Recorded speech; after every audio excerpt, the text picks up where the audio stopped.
kaligtasan po ba yung mga taong nakarinig ng tunay na salita ng Diyos pero hindi po siya nabautismuhan? Sabi ni San Pedro, ikalawang Pedro 2:20, sapagkat kung pagkatapos na sila'y makatakas sa pagkahawa sa sanlibutan, sa pamamagitan ng pagkakilala sa Panginoon at tagapagligtas na si Jesucristo, ay muling mahalubiluhan at madaig niyaon, ang muling kalagayan nila ay lalong masama kaysa sa una. Sapagkat magaling pa sa kanila ang hindi nakakilala sila ng daan ng katwiran, kaysa pagkatapos na makakilala ito, ay tumalikod sa banal na utos na ibinigay sa kanila. Yun ang sagot. Nakakilala ka, hindi mo pinansin, at ano mo, may kaligtasan? Wala eh. Yung nakakilala, tapos binaliwala na.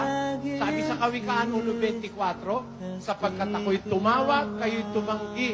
Iniunat ko ang aking kamay at walang nakinig, kundi inyong inyuwi sa wala ang buhok